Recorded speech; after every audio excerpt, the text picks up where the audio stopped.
6 juin 1944, sur les côtes de Normandie, à l'aube. Plus de 10 000 navires font face à la plage. L'opération Overlord vient de commencer. Nous connaissons tous l'histoire de l'opération Neptune et du débarquement de Normandie. Dans cette vidéo, je vais, après un résumé des combats qui se sont déroulés, apporter un éclairage sur un point un peu moins connu, la bataille des Haies, qui s'est déroulée dans le Cotentin, et aborder le rôle du Panzer grenadier et de son plus fidèle destrier, le SDK FZ 251. Générique.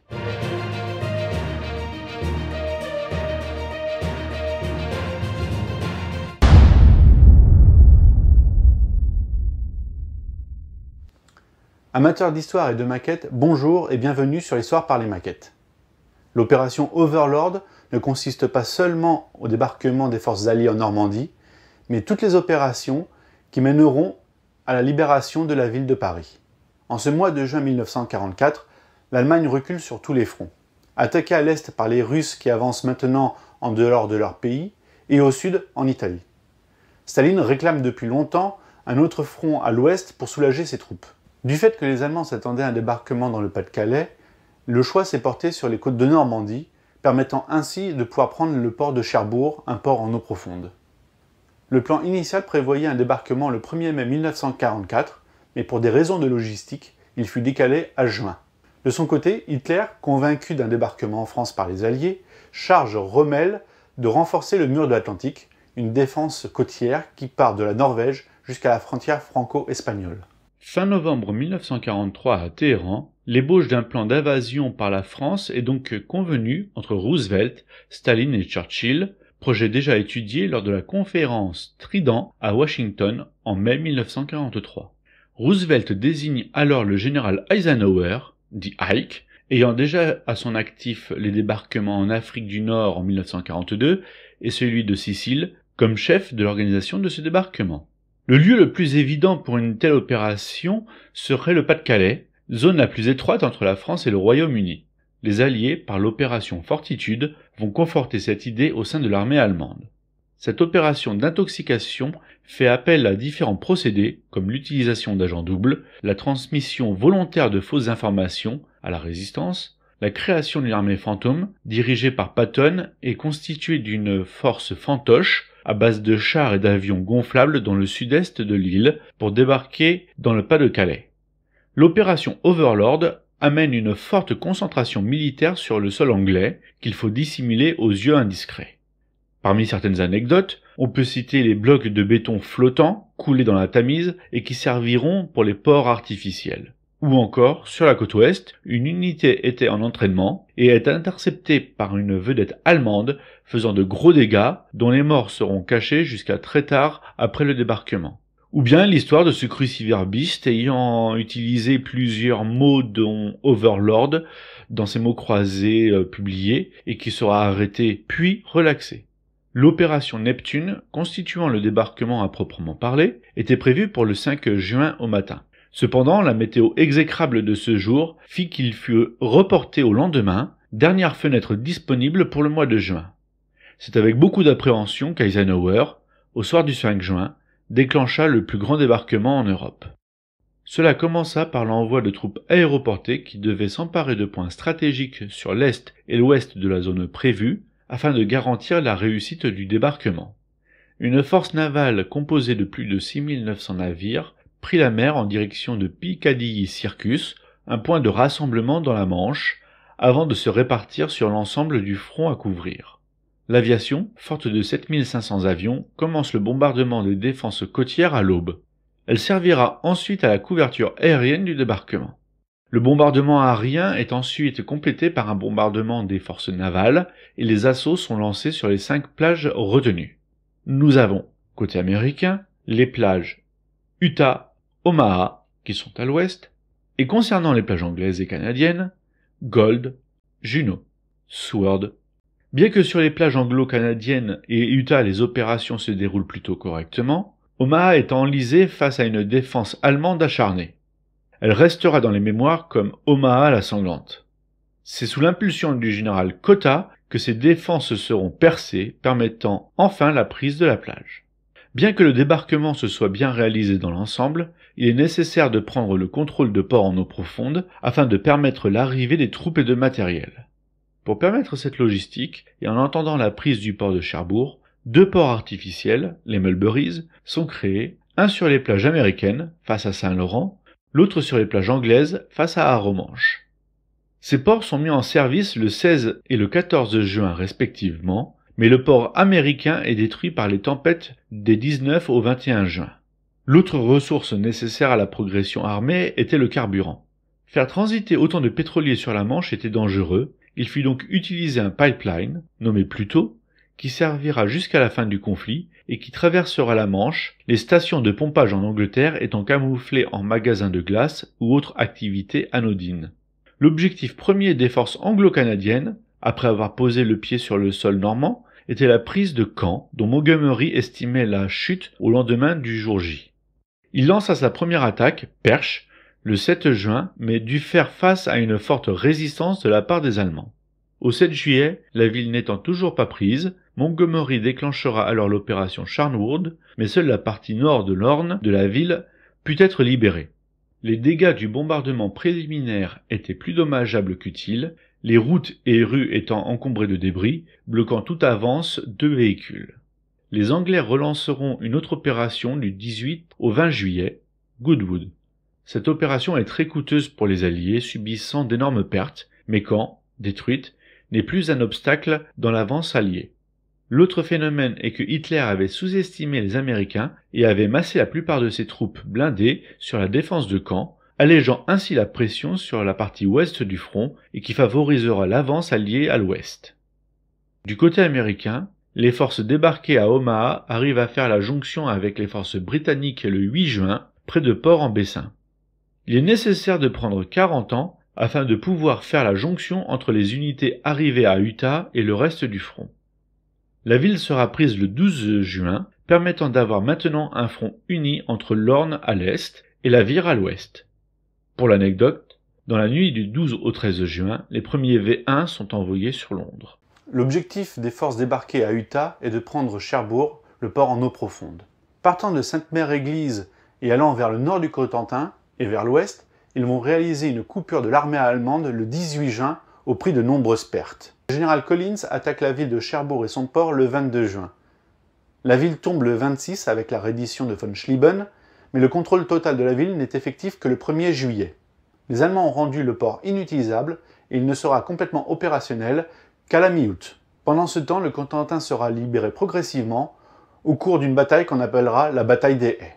Cette bataille, qui dura du 7 juin au 25 juillet, fut meurtrière pour les deux camps, pour une vitesse d'avance très lente. Tout d'abord, il faut savoir que les Américains, malgré les renseignements, n'avaient pas pris en compte la topologie de cette région. Les troupes n'étaient pas préparées pour le genre de combat qui allait se dérouler. Mais revenons sur la description du bocage. Il s'agit d'un paysage morcelé par l'homme, fait de parcelles cultivées, séparées par un agencement de haies de grands arbres, encadrées de barrières en bois, de parapets en pierre recouverts de buissons épineux et diverses broussailles, en faisant un mur infranchissable et épais jusqu'à 5 mètres. Des fossés, des mares et autres canaux complètent le décor et sont reliés par de petits chemins creux qui pourraient ressembler à des tunnels de verdure. Cette topologie prête fortement à la défense bien plus qu'à l'attaque, et les Allemands ont largement le temps de se préparer.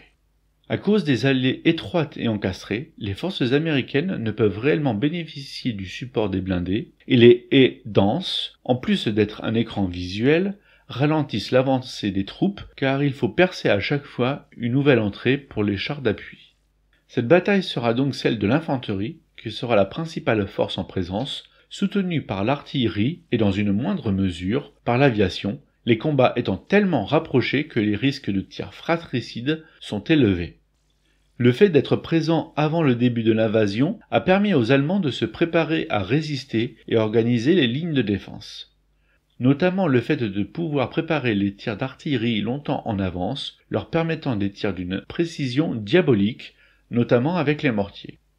D'autre part, la formation des Américains sur le comportement au combat offre aux snipers des cibles faciles. Je prendrai cette citation en exemple d'un parachutiste allemand.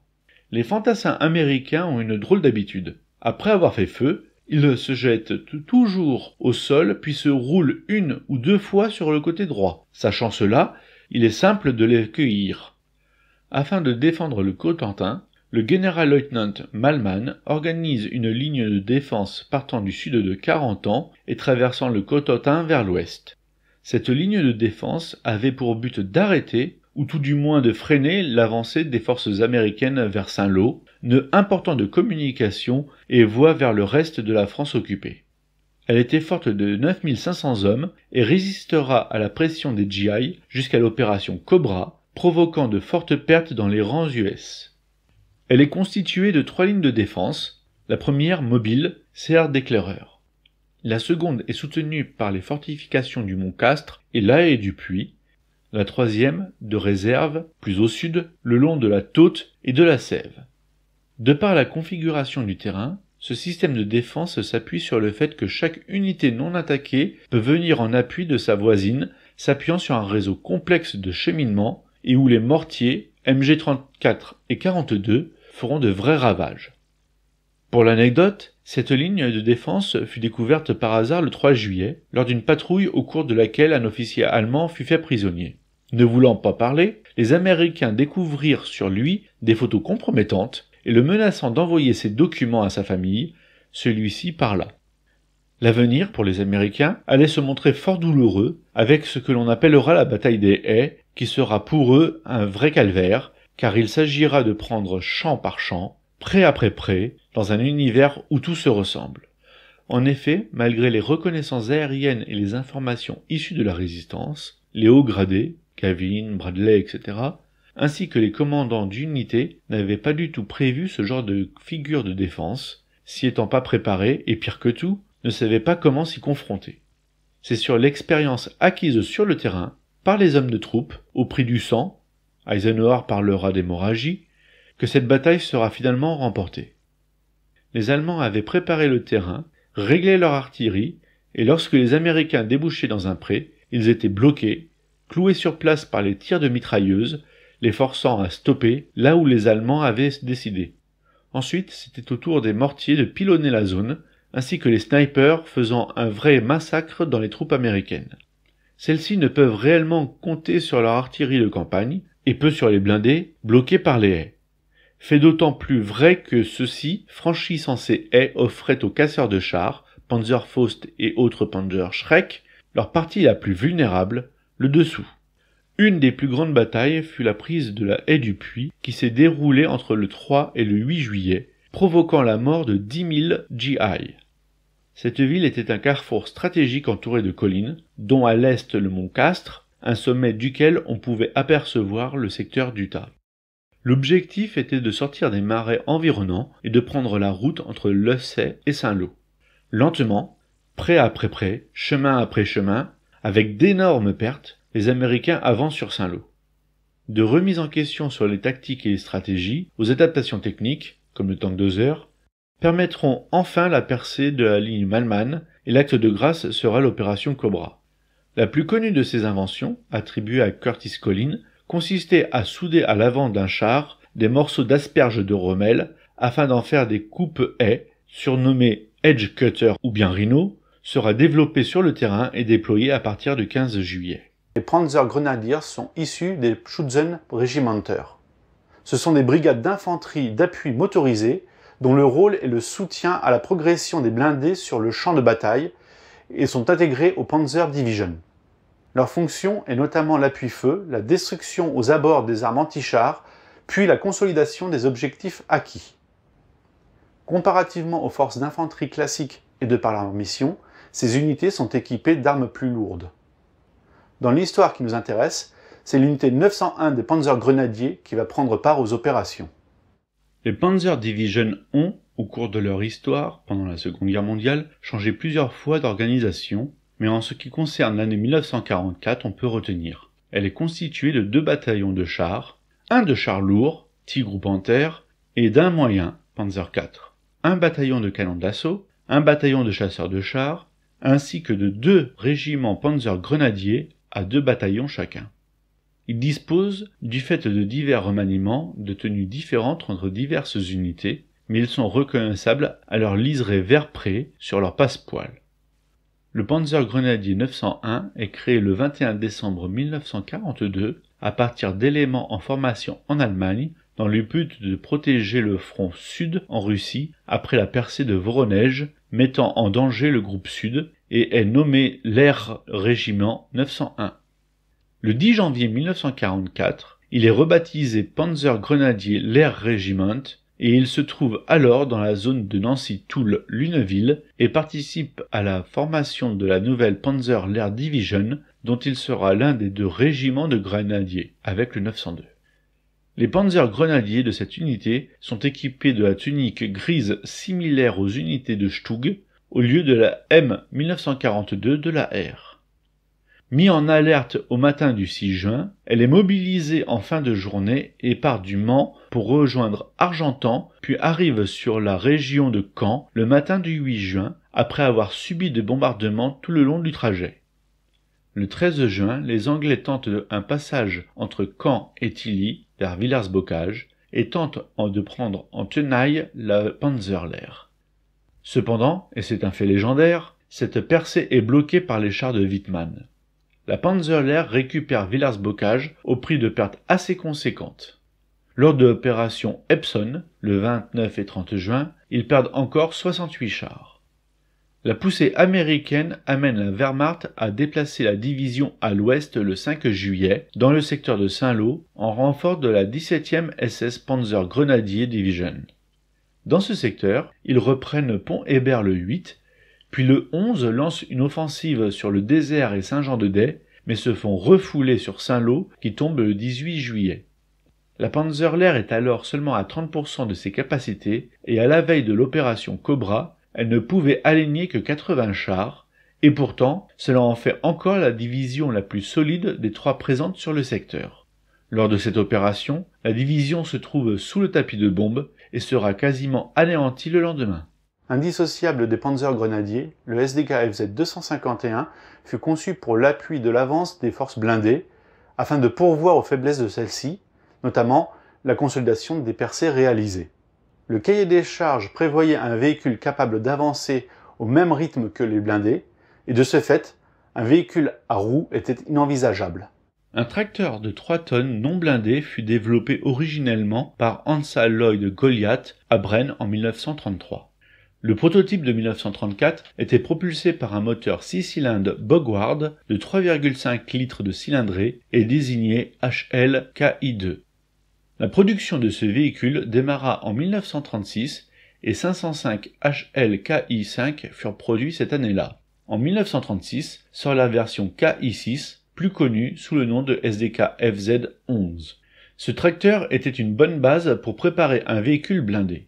Hanomag fut alors chargé de trouver le moyen d'adapter le châssis afin de le rendre compatible avec une superstructure blindée dont l'étude fut confiée à Büssing-Nag. Le prototype fut mis au point en 1938 sous la dénomination de MTW, Mannschaft Transportwagen.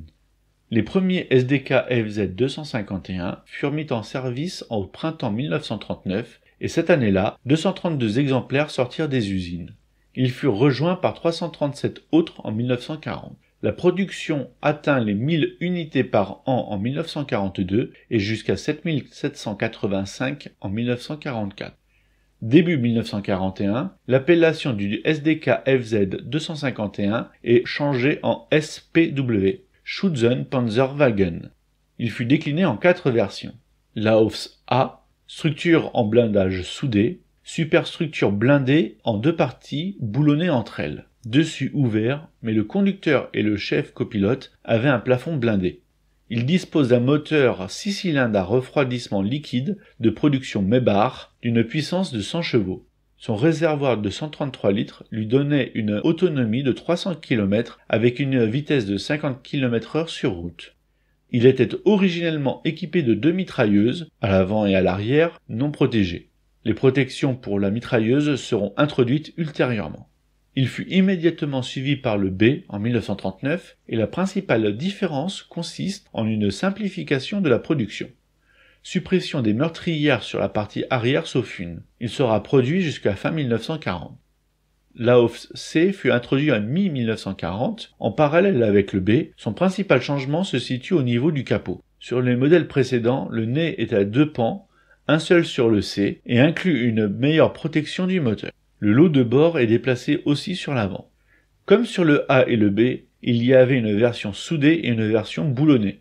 L'intérieur est amélioré, notamment des sièges rembourrés revêtus de cuir. Au total, 4650 versions A, B et C seront produites entre juin 1939 et septembre 1943. L'AOFS D est la dernière version des 251.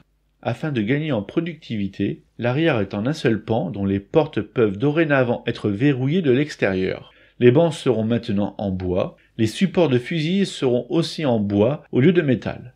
Les caisses de stockage latérales seront aussi revues et intégrées à la structure.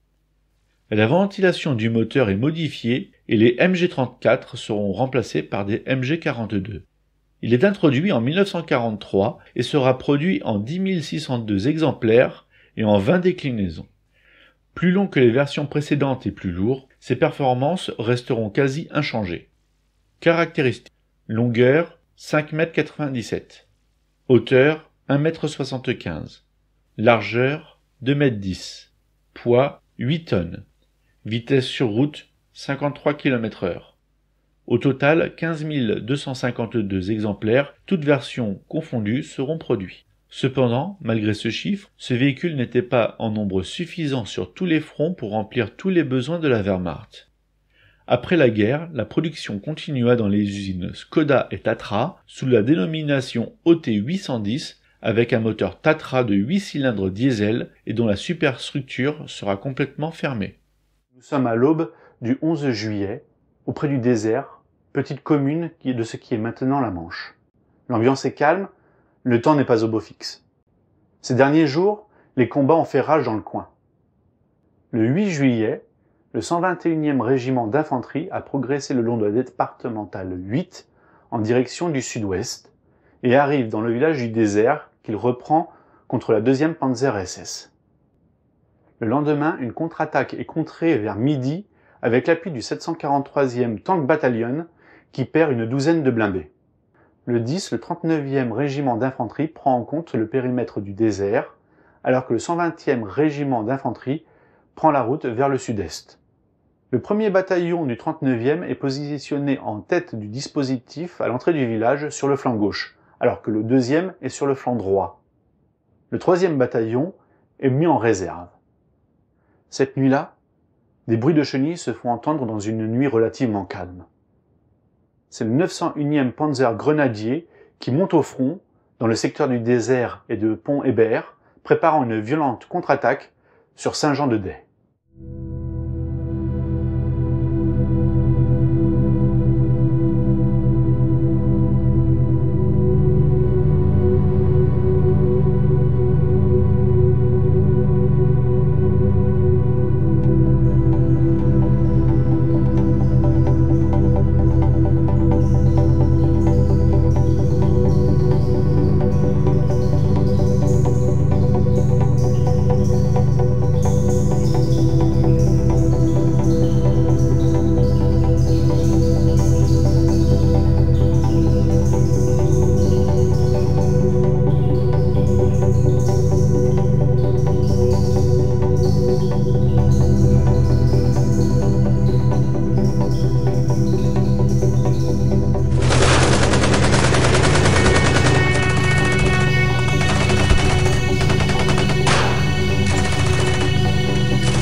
a plu, n'hésitez pas à commenter, partager, laisser un pouce bleu et à vous abonner pour ne pas louper de nouvelles vidéos.